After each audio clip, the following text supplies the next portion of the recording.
نحمده ونستعينه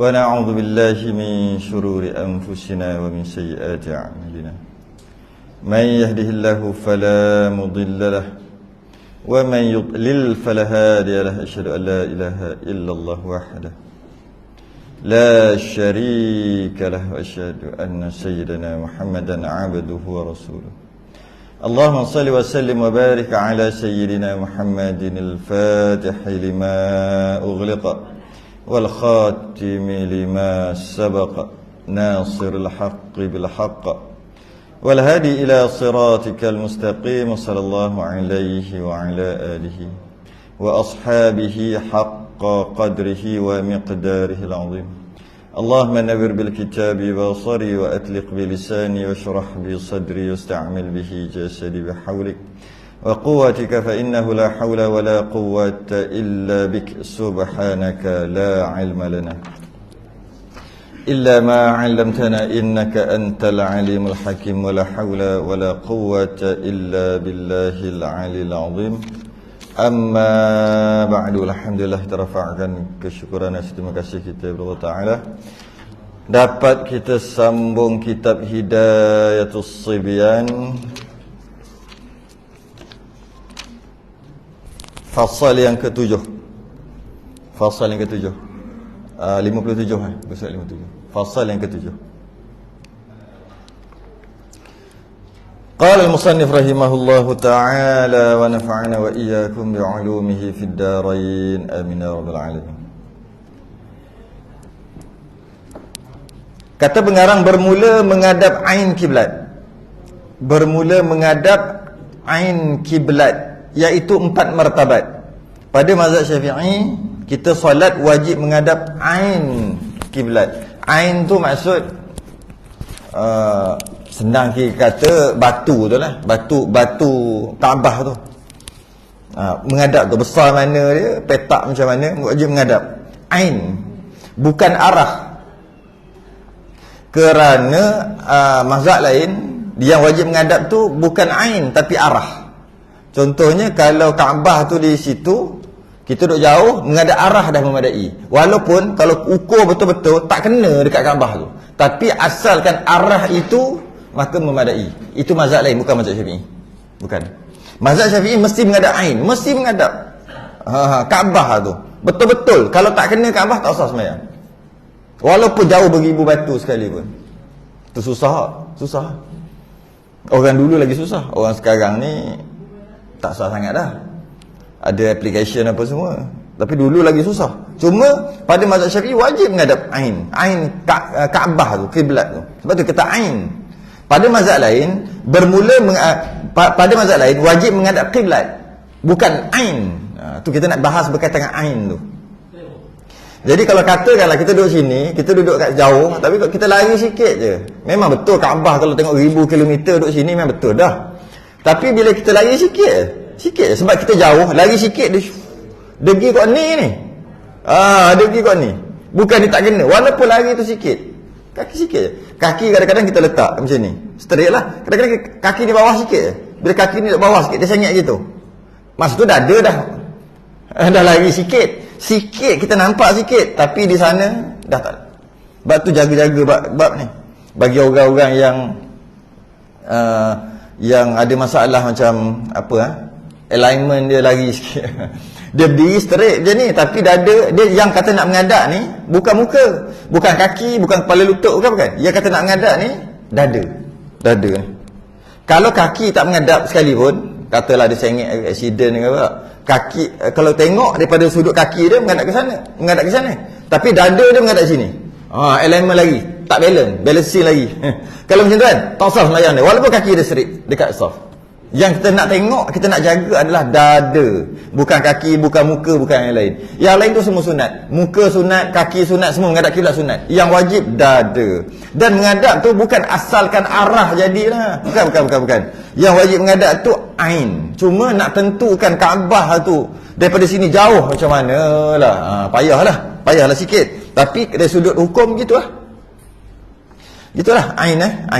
Ada 4 martabat. Yang pertama, mengetahui ia akan kiblat dengan yakin. Yakin tu. Yakin ni 100%.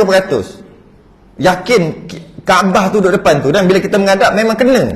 Kalau ukur pakai benang, ukur pakai pembaris, memang kena. Yakin. Biasanya boleh yakin macam ni, dekat sini boleh yakin tak? Kalau kita duduk Malaysia, nak yakin macam mana? Tu lah, macam saya bagi contoh lah. Kalau nak yakin betul, seorang duduk sini, seorang pegang benang, tarik, pegang tali, tarik. Dah sampai ke belum? Belum. Sampai story. Tak logik lah. Jadi kalau maknanya kita menghadap kiblat bukan dengan yakin. Bukan. Dengan zon dia panggil. Zon ni sangkaan kuat, yakin ni 100%. Jadi kita duk sembahyang ni, ini dia panggil zon. Zon kiblat. Bukan yakin kiblat. Kalau yakin kiblat, tadilah ambil benang tarik. Ataupun tu Kaabah depan mata. Dia sembahyang di sini.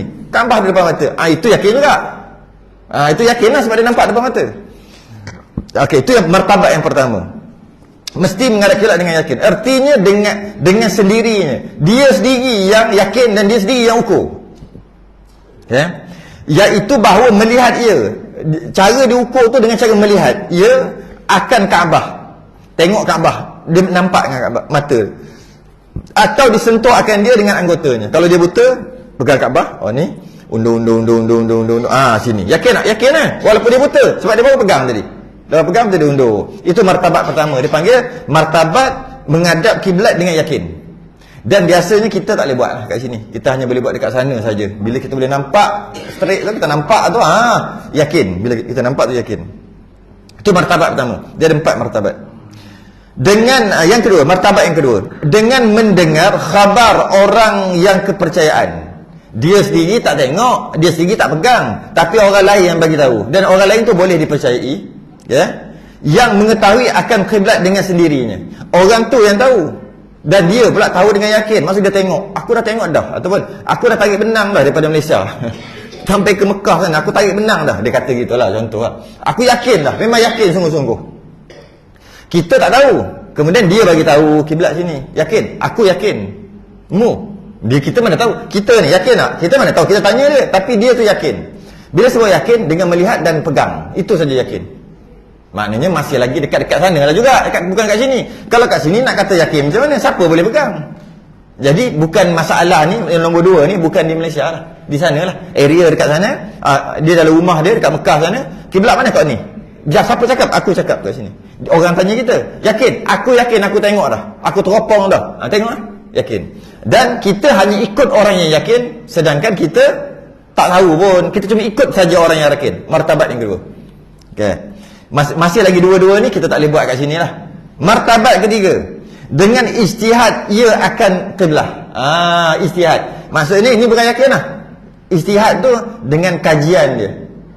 Itu yang panggil syak. Bukan panggil syak, ini yang panggil zon. Ini ijtihad ni zon. Yang ini mungkin kita.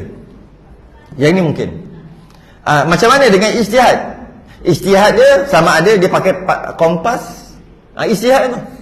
Dia tak panggil yakin, tapi orang Melayu panggil yakin juga. Aku cek dah, yakin kot ni. Aku cek dah, memang yakin. Tapi tu Melayu punya yakin je. Maksud tu tak yakin. Itu bukan maksud yakin, itu maksud zon. Zon ni sangkaan kuat.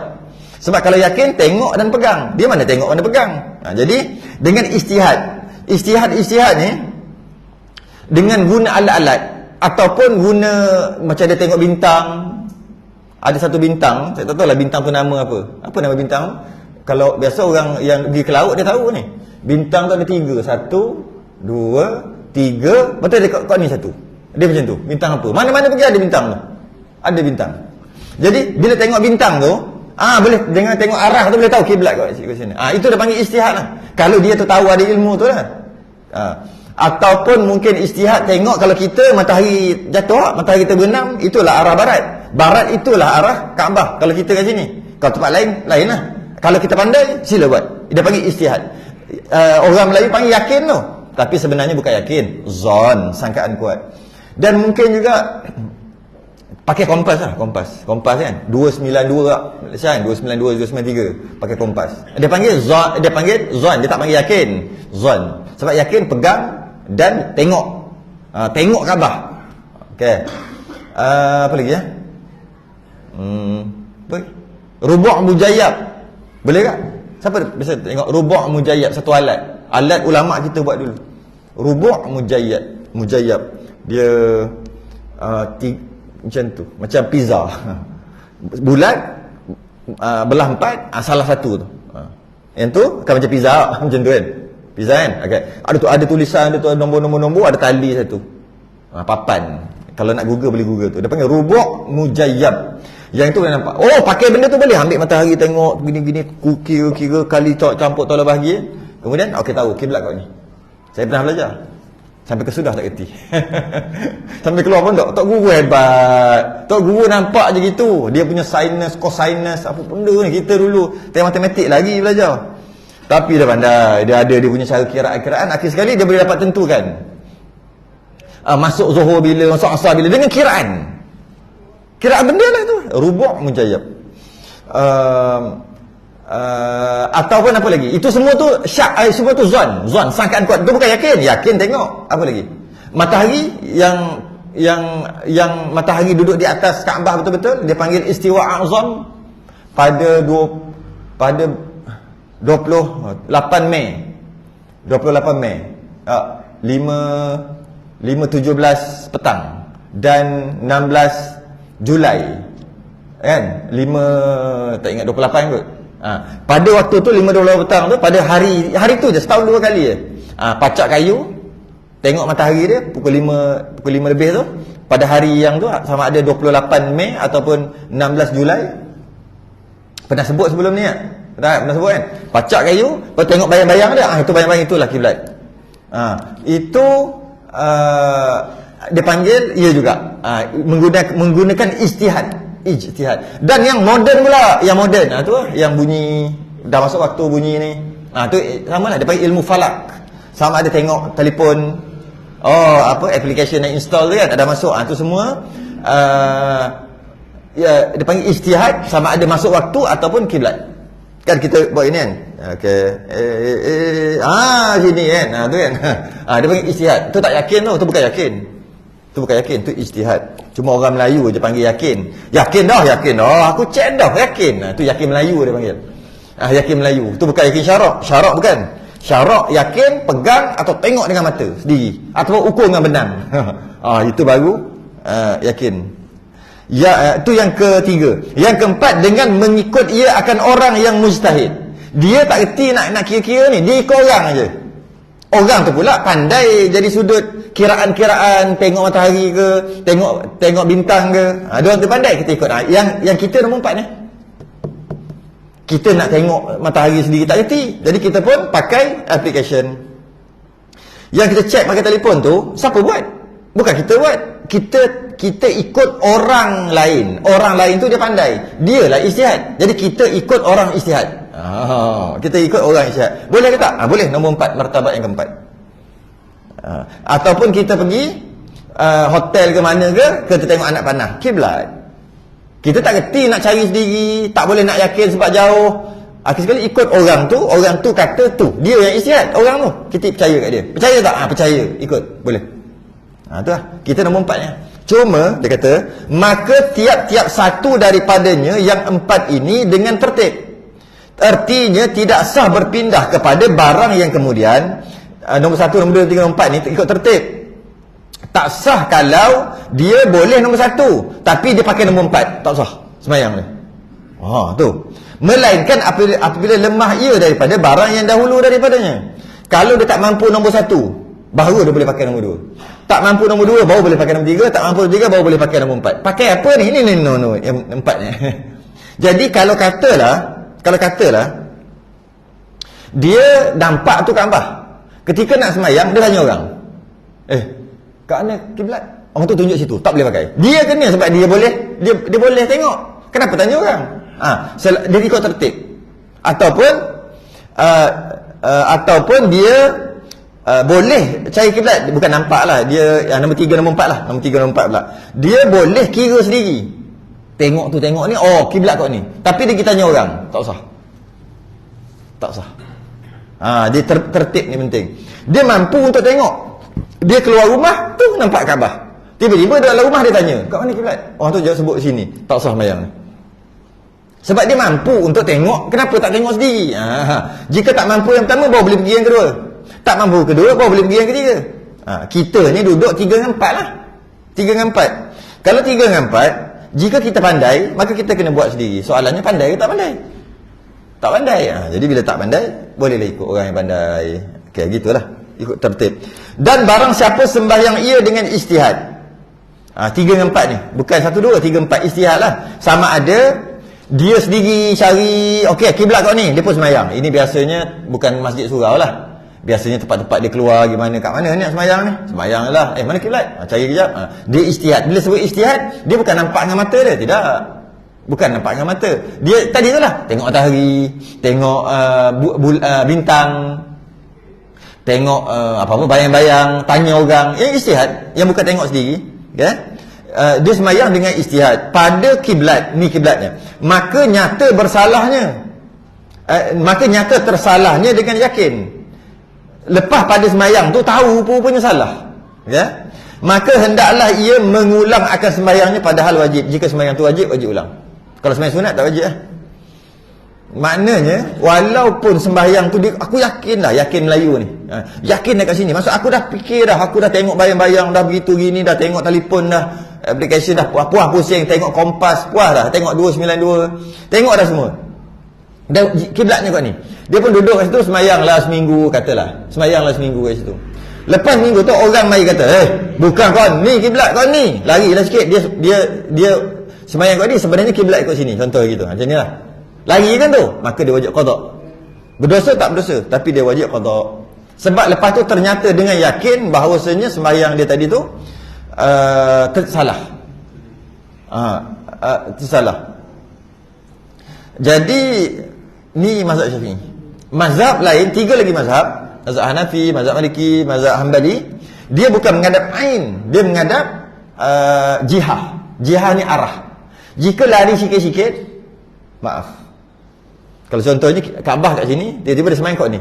Kalau cek memang kot ni sebab orang dah buat kiraan dah. Lari 1 darjah dekat Malaysia, dekat Kaabah tu lari 100 km. Sini lagi 100 darjah, 1 darjah. Maksudnya ni, sini lagi sikit. Macam tu je lagi. Sikit dah. Kalau straight sampai 1000 kilometer, dia akan pergi 100 km jauh.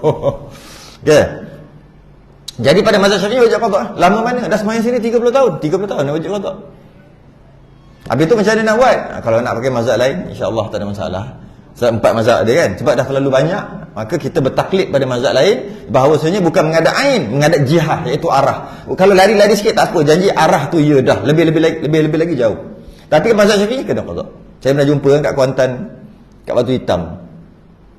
Satu tempat bila cek memang lari. Surau. Jam surau. Berapa puluh tahun dah. 50 tahun aku surau kat situ. Jam. Macam mana?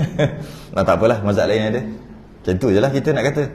Jadi, hati-hati lah. Kalau kita duduk dekat rumah pusaka, katalah kita duduk situ. Kita sembahyang kat rumah tu je. Kita duduk sampai kita kahwin. Kahwin umur 25. Dia start sembahyang umur 10. 15 lah. 15 sampai 25. Mana 10 tahun lah duduk situ. Yang sembahyang yang waktu wajib waktu fardu, waktu baligh ni 10 tahun. Lepas pindah gitu, pindah rumah, baru dia tahu, cek balik rupanya rumah tu salah. Rumah tu salah kiblat. Dia kena kira berapa kali dia sembahyang dan dia kena wajib qada. Mazhab Syafi'i. Macam mana? Sebab tu bab kiblat ni kena hati-hati sungguh. Kalau boleh tu yang saya tak tahulah, kat sini rasa ada juga kot. Kat sini pun ada, tempat lain pun ada. Majlis Agama Islam, Jabatan Agama Islam, dia ada satu unit dia tu untuk cek kiblat. Tapi kena bayar berapa puluh ringgit. Kalau kat Selangor ni berapa, 80 hingga 100.5. Kat sana, kalau sini saya tak tahu berapa harga. Pagi dah mai rumah, dia bagi, dia memang ada unit. Yalah, dia dapat bayaran bayar, dia cek, okey sini. Sebab apa sampai bersungguh sekali tu? Sebab kita nak sembahyang seumur hidup. Kalau nak duduk situ sampai mati, kita akan nak sembahyang di rumah tu sampai mati ya. Jadi kalau salah, Allah getih. Apa tu? Alah, sekali je cek. Ataupun istiwa azam tu lah, setahun 2 kali, itu free. Istiwa azam bila bayang-bayang, tengok bayang-bayang pada 28 hari bulan Mei dengan 16 hari bulan Julai. Bulan 5 dengan bulan 7. Yang itu pun tepat juga. Tepat juga tu. Tu je lah. Nak ini, benda ni, lari. Kita pernah semayang, tengok sini, semayang kat sini je. Hari ke-7 semayang, ke sini.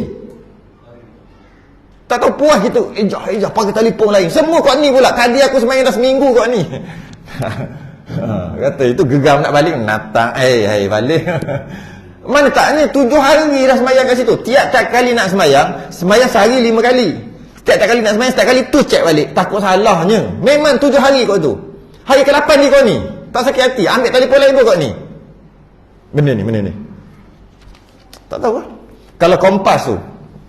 Kompas yang pandai pakai kompas kan. Katanya boleh lari juga. Kalau ada besi-besi ni. Dalam ni kan ada besi. Dia tu ada magnet campur gitu. Dia lari juga. Dia tarik lah. Tu. Lari juga. Jadi kalau kat luar tu nak buat macam mana? Kalau kat rumah tu. Kalau ada lah servis yang nak cek kiblat ni, lebih-lebih lagi Jabatan Agama Islam, siap. Kalau saya cerita yang di Selangor, dia siap tepek, dia tampal, lepas tu dia tulis sini, yang buat tu daripada Majlis Agama Islam Selangor, macam tu, Majlis Agama Islam Wilayah Persekutuan. Dia tepek banyak kita yang buat. Dia ada dia punya tu arah. Padahal taklah mahal sangat, lebih kurang 100 je. Sebab apa? Kalau tak salah tak apa. Kalau salah, teh orang nak fikir semayang teh. Sekali tengok-tengok rupa-rupanya kena qada balik. Itu yang serabut. Tahulah mazhab lain masih lagi sah. Tapi serabut. Orang semayang serabut kan. Orang yang memang selalu tinggal semayang tak serabut. Aku biasa tinggal semayang. Dia biasa je. Orang yang semayang daripada kecil ni, Allah serabut rasa. Nak kata sah, mazhab Syafi'i kata tak sah kena qada. Tapi mazhab lain kata sah. Tak apalah mazhab lain. Tapi hati tu seolah-olah macam ni. Dia sebelum dia datang sembahyang, dia ambil uduk. Kemudian dia salam isteri dia kat rumah. Kemudian dia mari sembahyang tak ambil uduk dah. 3 mazhab kata tak batal tau. Mazhab Syafi'i kata batal. Bersentuh suami isteri. Mazhab Syafi'i je kata batal. Mazhab Syafi'i je kata batal. 3 mazhab tak batal. Jika ada syahwat baru batal. Setakat salam je syahwat apa? Jadi dia pun cuba salam dan cuba sembahyang. Dia rasa macam ni. Rasa macam tak berapa nak benda tu lah akan berasa lah benda tu. Kalau dah 20 tahun sembahyang kat rumah tu, tahu kiblat sebenarnya kau ni, dia sembahyang kau ni, rasa macam serabut tak serabut itu. Sebab tu kata kalau ada lah, saya rasa ada kat Pahang ni kot, mesti ada kot, semua pejabat agama ada. Bawa datang rumah, bayarlah RM80, RM100.5 pun. Okey, habis bab kiblat. Fasal yang ke-8, sikit simple lah tu. Menutup aurat, kaifiat dan tempat sembahyang. Ada 3.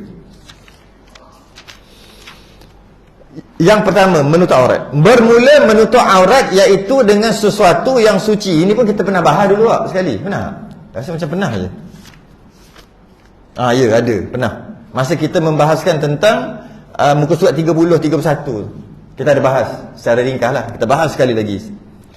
Bermula menutup aurat. Menutup aurat iaitu dengan sesuatu yang suci. Tutup aurat mestilah dengan sesuatu yang suci. Kalau najis tak boleh. Baju bernajis, tutup aurat sembahyang tak sah walaupun tutup aurat. Sebab tutup aurat mestilah dengan kain ataupun baju yang suci. Yang mana nak tutup pakai kain ke, dia tak semestinya pakai kain. Dia boleh pakai apa sahaja. Janji tak nampak aurat. Boleh pakai kain, boleh pakai daun, boleh pakai kotak, kertas, surat khabar. Dia tak kira, janji tak nampak aurat. Malah boleh pakai lumpur sekalipun. Boleh lumpur sekalipun. Ambil lumpur, lomo daripada pusat, lelaki lah, pusat sampai ke lutut, lomo. Sembahyang. Walaupun tak pakai apa-apa pun, sah sembahyang. Sebab yang dia wajib ni tutup aurat. Dia tak kira dengan apa. Okay. Yang menegah ia akan kelihatan warna kulit. Yang kata tutup aurat ni, jangan bagi nampak warna kulit. Sebab tu saya sebut tadi dengan tanah, dengan lumpur tak apa. Sebab ambil lumpur, tutup, warna kulit tak nampak dah. Tapi bentuk nampak. Bentuk nampak. Okey. Dalam menutup aurat dalam sembahyang, menutup aurat dalam sembahyang, yang wajib ditutup hanyalah warna kulit sahaja. Bentuk tak wajib tutup. Tak wajib tutup bentuk. Sunat tutup bentuk dalam sembahyang. Biar nampak. Kalau pakai seluar apa? Seluar yang warna basikal kan. Berketul-ketul nampak. Janji tutup pusat sampai lutut. Tutup. warna kulit nampak. Yang penting nak yang tak bagi nampak warna kulit. Warna kulit tak nampak. Tapi bentuk nampak, sembahyang sah. Kalau luar sembahyang, di luar sembahyang, wajib tutup dua. Wajib tutup warna kulit dan bentuk. Tu bezanya. Kalau kata apa perbezaan menutup aurat di dalam sembahyang dan di luar sembahyang? Apa perbezaan? Bezanya menutup aurat di dalam sembahyang hanya wajib tutup warna kulit. Bentuk tak wajib, sunat tutup. Di luar sembahyang wajib tutup warna kulit dan bentuk. Jadi kalau perempuan pakai bikini sembahyang, tutup elok semua. Pakai bikini. Habis ketuk-ketuk semua nampak habis. Nampak bentuk. Warna kulit tak nampak. Maka sah sembahyang dia. Sah. Kalau dia sembahyang kat masjid, sah tak? Sah, tapi berdosa. Berdosa orang tengok. Masih nak masuk orang tengok, berdosa. Dia kata orang tak nampak. Contohlah, buat contoh kan. Dia masih masuk tu dalam kereta, dia pakai elok berkelubung elok. Masuk, dia tengok kat perempuan tak ada orang. Tak ada orang, dia buka kelubung dia, pakai bikini tu lah. Yang orang nak berenang tu, sembahyang seorang-seorang. Jadi makmum lah. Sah tak? Sah. Berdosa tak? Tak berdosa. Sebab tak ada orang tengok. Kat situ. Ini cuma hukum. Ini bukan kita suruh buat. Hukum. Sebab tu, kalau ambil lumpur, jangan bagi dia kerah lumpur tu. Lomo, sembahyang sebelum lumpur tu keras. Sebab kalau keras, dia akan merekah nanti. Sembahyang sebelum lumpur tu keras, sah. Malah kalau kita ambil, macam mana? Kita buat contoh. Nak sembahyang, dia ambil yang tak ada lumpur semua tak ada. Yang ada pen marker. Ada banyak, 2-3 kotak pen marker, warna biru, ada warna apa. Dia pun lelaki ni. Dia pun macam mana nak sembahyang? Dia ambil pen marker tu. Tutup warna kulit. Cari kau celah-celah, kelebek tak kelebek, wajib kelebek. Takut nanti nampak. Wajib nak tutup. Akhir sekali sembahyang sah. Lepas tu dia nak buat macam nak basuh, tu cerita lain. Itu cerita fiqh je, hukum je. Habis lepas tu nak ambil wuduk ke nak apa kan, susah nak buang. Tak tahulah. Boleh. Sah. Pakai marker. Sah. Ataupun ada watercolor air kan, campur air jeru. Tak nampak dah kulit, sembahyang sah. Macam-macam contoh dah bagi tu. Jadi lepas tu kata kelihatan warna kulit. Yang kata wajib tutup bentuk ni di luar bersama dengan orang bercampur, waktu tu wajib tutup warna kulit dan bentuk. Okey. Maka ditutup akan dia pada pihak atasnya dan kelilingnya. Yang nak tutup tu pihak atas dan keliling sahaja, pihak bawah tak wajib tutup. Maksud pihak tu arah. Jadi kalau sembahyang pakai baju, pastikan tengok ke atas tak nampak, pastikan tengok ke tepi tak nampak aurat dia. Kalau tengok ke bawah nampak, tak ada masalah. Yang kita duk pakai jubah, pakai kain ni, kalau orang intai kat bawah nampak. Adakah nak kena tutup, nak kena pakai apa? Pakai seluar kat dalam? Nak pakai, tak ada masalah. Sebab yang wajib ditutup pihak atas dan pihak keliling. Bila pihak atas sebagai pesanan, dah pesan dah sebelum ni, nak pesan sekali lagi.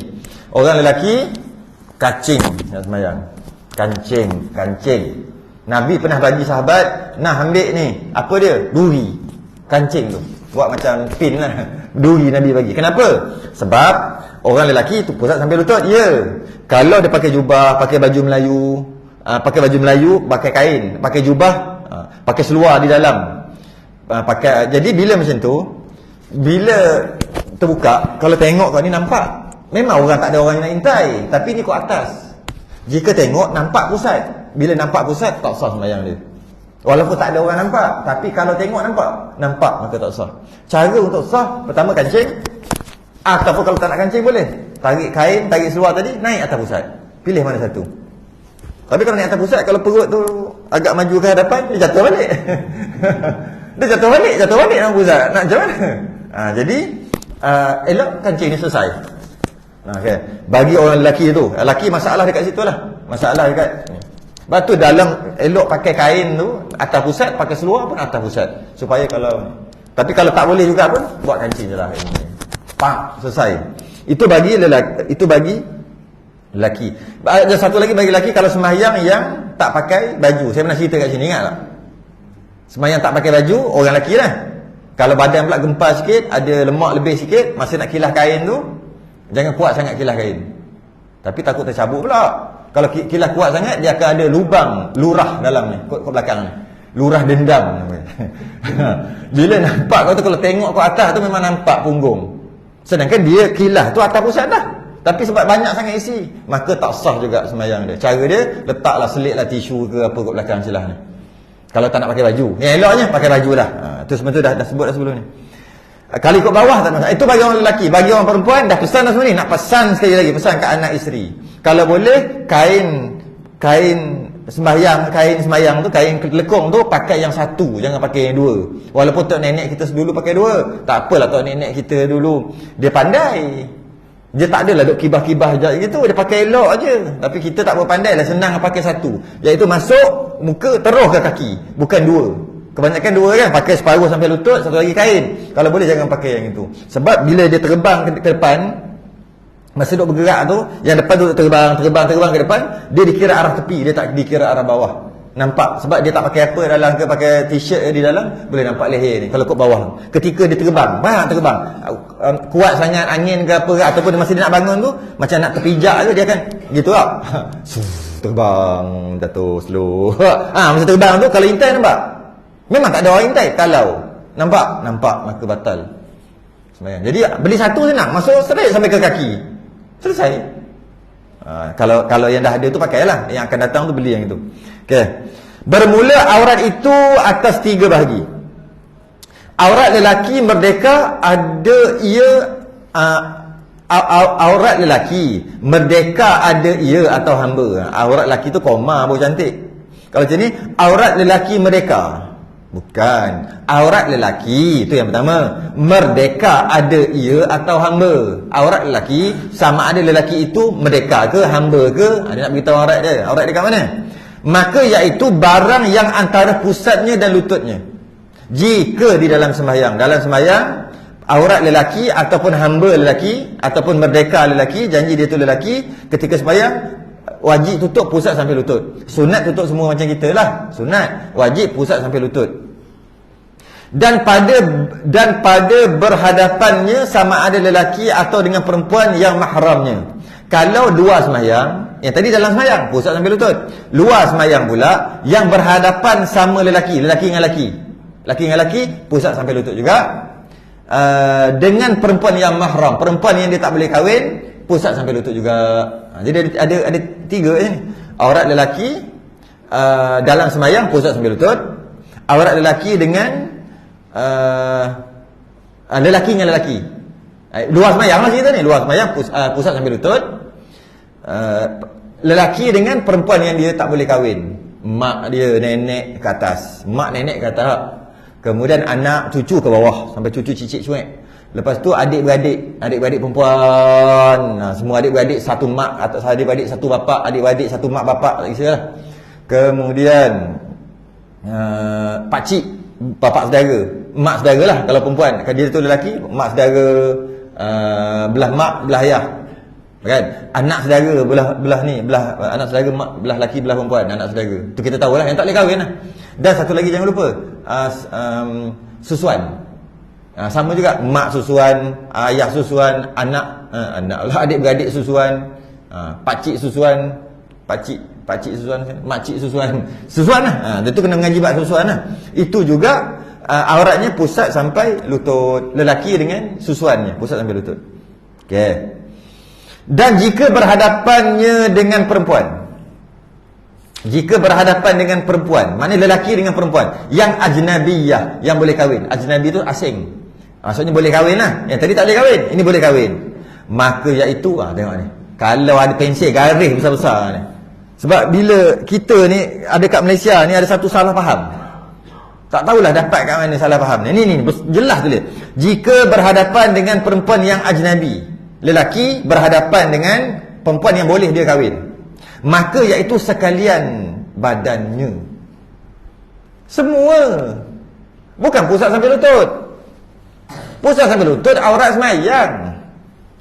Tapi itulah, tak tahulah. Saya perhati aurat sembahyang dibawa pada aurat luar. Dia duduk sapu sampah, pakai kain pelekat, tak pakai baju, sapu sampah. Lepas tu datang orang lalu, minah hilang lalu, sapu sampah. Dia tak pakai baju. Haram. Kan pusat sampai lutut aurat sembahyang, pusat sampai lutut aurat laki dengan laki, pusat dengan lutut, aurat lelaki dengan perempuan yang dia tak boleh kahwin, aurat lelaki dengan susuan dia.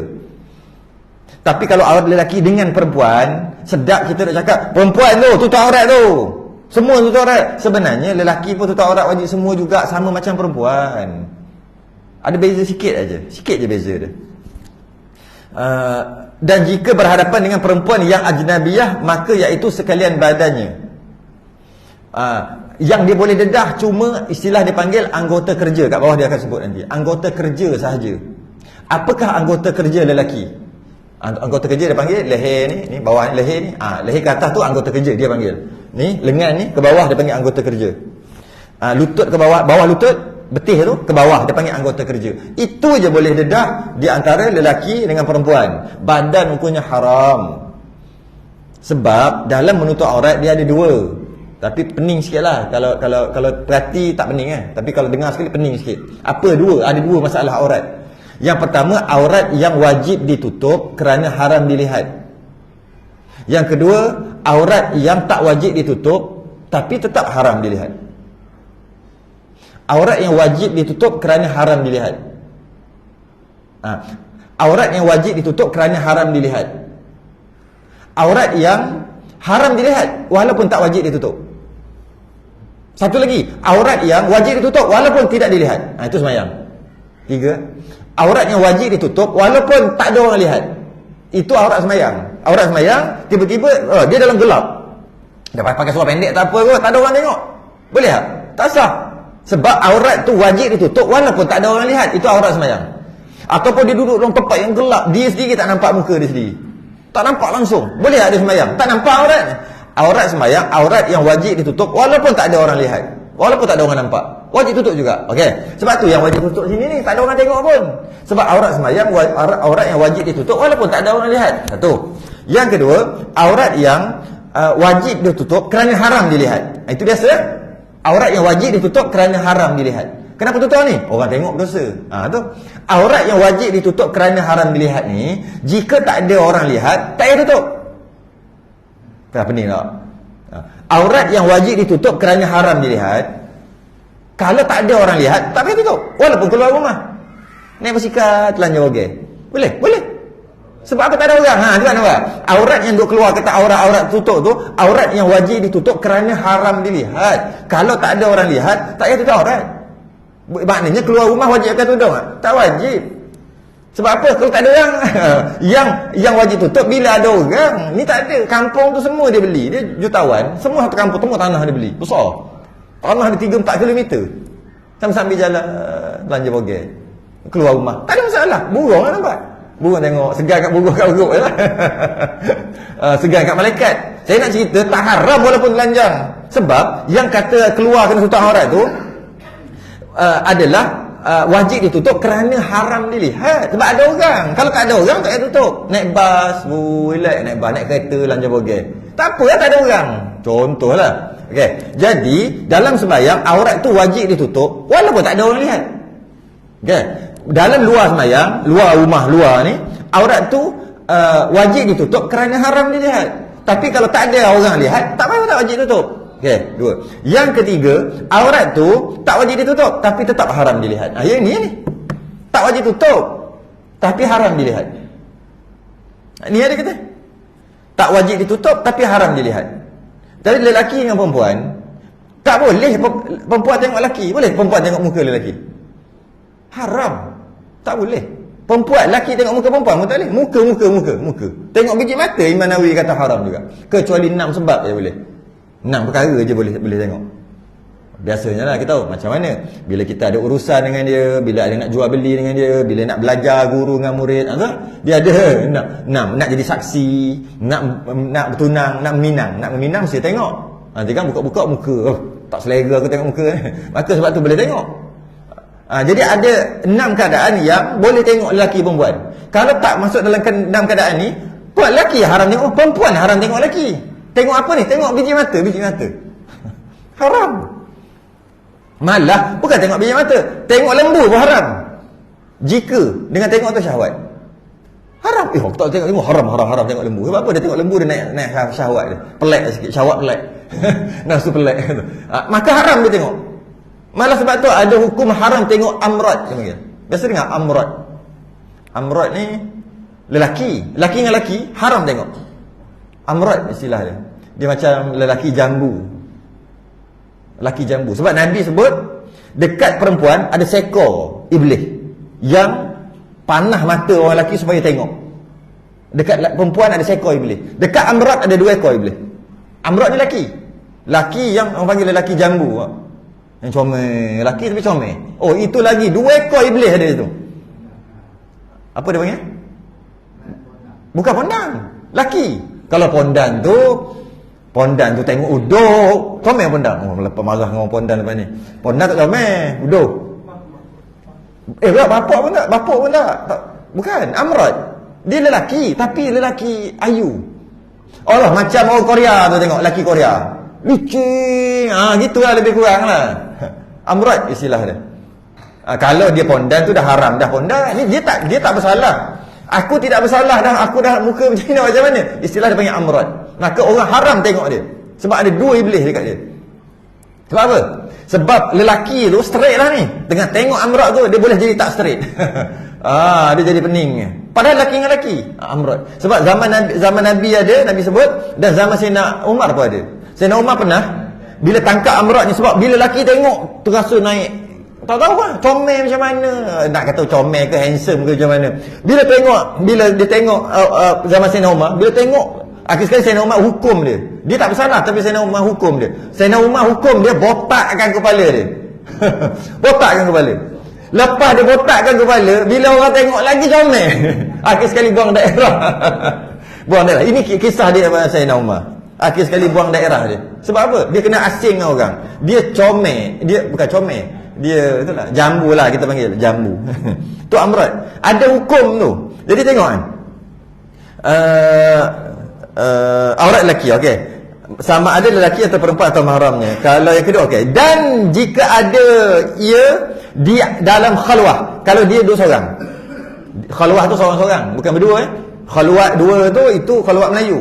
Orang Melayu kan khalwat dua orang, tahu tak? Khalwah ni duk seorang. Nabi berkhalwah dekat Gua Hira. Seorang. Maksudnya bukan berdua, maksudnya seorang khalwah. Jika ada di dalam khalwah, maka 2 kemaluannya, maka wajib tutup 2 kemaluan. Maka hukumnya haram siapa yang telanjang saja-saja, hukumnya haram tanpa sebab. Kalau katalah duduk kat rumah tak tahu nak buat apa, telanjang, buka baju, buka seluar, tak ada sebab, hukumnya haram. Haram apa? Bukan. Dia pun tengok kemaluannya, hukumnya haram. Padahal kita punya sendiri, ikut kita nak tengok ke, nak kelebek, nak belek, tak boleh, haram.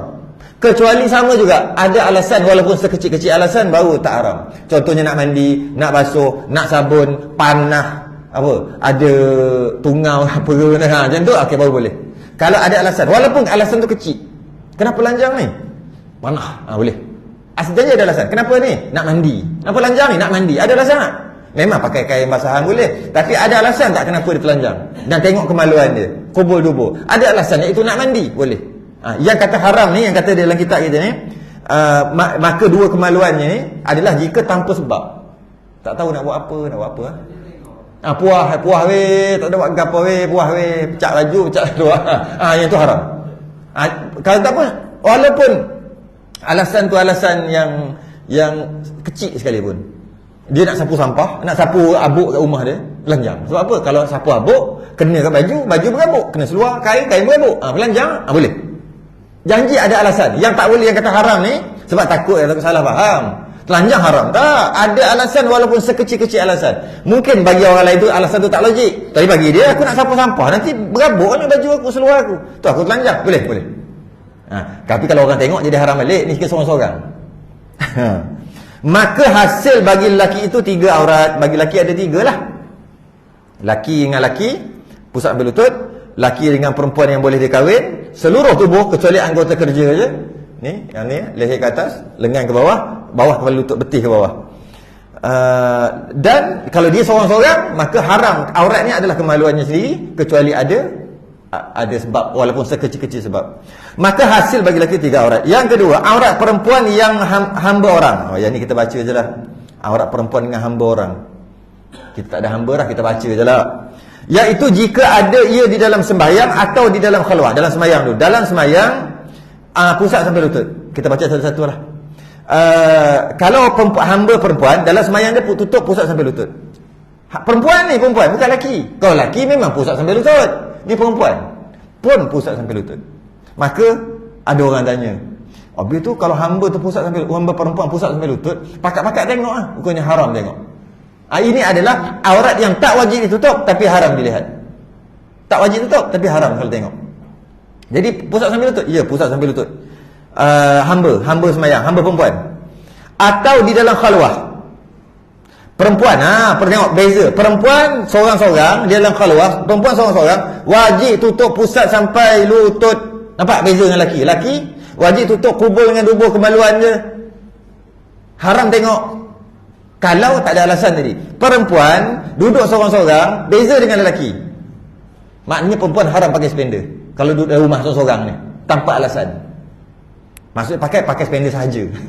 Kalau pakai spender, pakai kain, tak apa, pakai sahaja. Sebab apa? Sebab dia duduk seorang-seorang, wajib tutup pusat sampai lutut. Ini ramai kena ni. Ramai yang saya perhati sebelum ni, ramai yang nak kahwin tak, asyik ada je masalah ni. Buat ramai yang Andalusia, anak dara lanjut usia. Kenapa jadi gitu? Andar tu, anak dara tu apa? Andar tu tua. Kenapa jadi gitu? Sebab kadang-kadang memang jodoh tak ada, tak apalah. Kadang-kadang sebab yang di sebalik alam di sebalik mata. Sebab lain. Ada unsur-unsur jin kat situ. Jin jatuh hati. Mana jin tak jatuh hati? Tidur tak baca bismillah. Bismikallahumma ahya wa amut.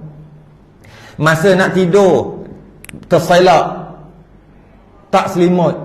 Masa duduk seorang-seorang, pakai spender saja. Sedangkan dia wajib tutup pusat sampai lutut. Tu aurat dia seorang-seorang ni. Maka lama-lama duduk dalam toilet, masuk toilet tak baca doa masuk toilet, paling kurang tak baca bismillah. Dah lah tu tak pakai kain basahan.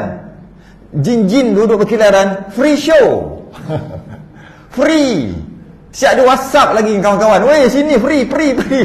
Jin. Pakat-pakat tengok, ada jin pening, patut jin dengan jin. Jin ni pening, tiba-tiba dia nak dengan orang perempuan. Jin pening ni. Bila dia berkenan, itu yang jadi macam-macam. Saya pernah tengok sendiri. Seorang ni tak kahwin-kahwin sampai umur 40 lebih. Asal orang masuk Minang, batal lah. Masuk Minang, batal. Cancel Minang. Akhir sekali, rupanya orang yang masa dia pergi tempat kerja, orang tengok dia comel. Tapi bila nak pergi merisik bertunang, muka nampak muka macam beruk. Bukan bertukar jadi beruk. Orang mata orang ni bertukar. Dan saya sendiri pernah tengok, uduh lah. Biasa comel. Tengok sekali lagi, comel pula. Mana? Dapat. Sebab kita bukan nak pergi Minang ni. Sebab tu tak nampak selalu. Orang yang nak pergi Minang nampak 24 jam. Tengok masa nak Minang tu tak jadi, cancel. Minta maaf lah tak jadi. Tapi masa di tempat kerja, Allah comel. Ni dia silap mata. Dia kecing ke tak tahu lah dalam bilik mata. Sebab apa dia tak nak bagi orang tu kahwin? Sebab apa dia jatuh cinta? Kenapa dia jatuh cinta? Jin dengan jin lah. Sebab anak jin semua jahat. Itu Ramli cakap. Nak bagi anak jin. Itu Ahmad Albab. Anak jin semua jahat, nak kasi bagi kawan. Tak. Sepatut jin dengan jin. Tapi tak macam mana jin ni boleh pening. Ni balik jauh ni, kena kacau pula. Itu kena kacau dah kali. Gelap kat situ. Bila dia berkenan, itu dia buat macam-macam. Sebab tu ramai sekarang ni, ramai sangat. Bukan dia tak nak kahwin perempuan ni. Macam ada sentiasa gangguan. Baru nak kahwin tak jadilah, itulah, binilah, bergaduh lah apa. Satu, memang dia perangai orang perempuan sekarang, perangai uduh, mungkin gitu. Mungkin satu hal, satu sudut. Dan sudut-sudut yang lain, orang baik, perempuan baik. Tapi kenapa jadi gitu? Kadang-kadang jawatan tinggi lah. Syarah lah, apalah. Tinggi-tinggi, doktor lah. Kita tengok takut tinggi jawatan ni. Kira kalau kahwin tu memang cuci tak terbalik. Lelaki cuci tangan, cuci kaki. Dah ada rumah, dah ada kereta, dah ada semua, dah ada. Nak laki aja. Ramai macam ni. Semua orang tak tahu. Saya tahu, saya dapat offer banyak kali. Tu saya tahu. Mana ustaz tahu? Banyak kali dah boleh offer. Jadi Bila kita kaji kenapa antara sebab, banyak sebab lain. Ada antara sebab lain, dia berkerjaya, dia rasa dia boleh hidup tanpa lelaki, itu banyak sebab lain. Antara sebab ni lah. Dan bila kita kaji sebab, itulah dia tak tutup. Betul. Dekat khalwah, ketika dia khalwah atau berseorangan, dia wajib tutup pusat sampai lutut. Lelaki ketika berseorangan wajib pakai spender paling kurang. Paling kurang. Kalau tidak berdosa dengan syarat tadi lah. Kalau perempuan, paling kurang dia mesti pakai tutup dengan kain juga lah, pusat sampai lutut. Jika ada sebab-sebab yang tadi tu lah, ada nak mandi, nak sapu sampah takut, yang tadi sebab-sebab walaupun kecil sekalipun, baru lah boleh buka pusat sampai lutut. Itu beza lelaki dengan perempuan. Mungkin lelaki ni jin perempuan tak berapa minat kot. Lelaki ni malah kerja, malah jin pun tak minat. Macam tu lah, belajar malah, ibadah malah. Jadi akhir sekali jin perempuan pun tak minat. Tapi kalau jin lelaki, dia minat. Hati-hati kat situ. Atau pula berhadapan dengan mahramnya, dengan lelaki perempuan yang tak boleh kahwin. Perempuan ni wajib tutup pusat sampai lutut sahaja. Sebab tak boleh kahwin kan. Bila sebut tak boleh kahwin yang tadi tu lah, mak, anak, cucu, moyang apa semua tadi. Dengan sama-sama perempuan pun pusat sampai lutut juga. Maka iaitu barang yang antara pusatnya dan lututnya. Dan jika berhadapan ia dengan lelaki ajnabi, perempuan dengan lelaki, macam ni pula, perempuan nak kena tutup apa? Tadi lelaki dengan perempuan, lelaki wajib tutup semua anggotanya kecuali anggota kerja sahaja yang boleh dedah kan. Itu lelaki punya. Ni pihak perempuan pula. Jika perempuan berhadapan dengan lelaki ajnabi, maka sekalian badannya wajib tutup sekalian badannya. Dan jika berhadapan dengan perempuan, sekalian badan kecuali, yang kata kecuali tangan dan muka, itu aurat semayang. Itu bukan aurat lelaki perempuan. Nampak? Kita biasa kan? Oh tak apa, aurat lelaki dengan perempuan adalah seluruh tubuh kecuali muka dengan tangan je.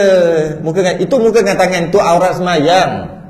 Habis aurat dengan lelaki, seluruh tubuh, tangan pun lelaki haram tengok. Kecuali tadilah yang 6 perkara tadi. Nak jual beli, ada hal nak bercakap, ada urusan nak jadi saksi, nak nikah, nak sebagainya. Yang biasa yang kita buat, ada alasan tak? Ada alasan, tak apalah. Takut-takut tengok saja. Kalau puas-puas duduk saja, tengok puas-puas saja, cari perempuan, tengok muka perempuan, tengok tangan dia. Tak apa tengok tangan. Tak, haram. Cari alasan lah. Antara alasannya, carilah alasan untuk tengok. Haram. Kita tak jaga mata dah sekarang ni. Dan jika berhadapan dengan perempuan yang kafirah, ni pun jaga-jaga. Perempuan Islam dengan perempuan kafir, dia tak sama dengan perempuan Islam dan perempuan Islam. Tak sama.